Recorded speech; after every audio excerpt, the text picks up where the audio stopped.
ఇక వారి పెళ్లికి స్థానికులే బంధువులయ్యారు. వచ్చిన 2-3 ప్రముఖులే అతిథులయ్యారు. అందరి సమక్షంలో ఆనందోత్సాహాల నడుమ 7 అడుగులు వేశారు. వరంగల్ వేదికగా జరిగిన ఒక వివాహం 2 మూగ మనసులను ఒకటి చేసింది. శ్రీరస్తు శుభమస్తు శ్రీరస్తు. ఓ అరుదైన పెళ్లికి ఓరుగల్లు వేదికైంది. వేద మంత్రాలు, మంగళ వాయిద్యాల నడుమ 2 వికలాంగులు ఒక్కటయ్యారు. వీరి పెళ్లికి స్థానిక ప్రజలే బంధువులయ్యారు. వచ్చిన 2-3 ప్రముఖులే అతిథులయ్యారు. శ్రీకారం చుట్టుకుంది పెళ్లి పుస్తకం. వధువు పేరు సరస్వతి. ఈమె పుట్టుమూగ. ఉండేది ఓరుగల్లు బాలసముద్రంలోని మల్లికాంబ మనోవికాస్ కేంద్రం. నిజానికి ఈమెది ఆంధ్రప్రదేశ్.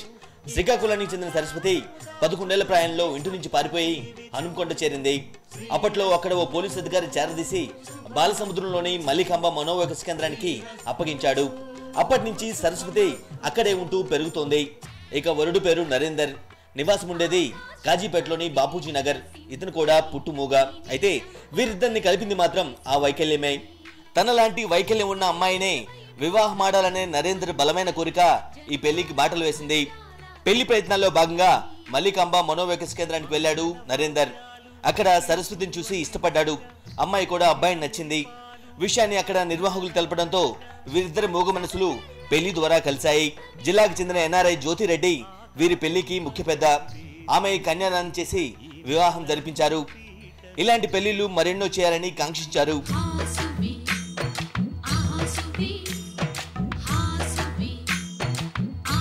అనుభూతి బతకడం అందరం బతుకుతాం, కానీ నాకు తెలిసి ఇది జీవించడం ఒక తెలియని బంధం ఏర్పడి ఆ పిల్లతోని 6 సంవత్సరాలు ఉన్నటువంటి సంబంధం కాస్త బంధం అయ్యి ఈరోజు కాళ్ళు గడిగి కన్యాదానం చేసేటప్పుడు మంచి అనుభూతి.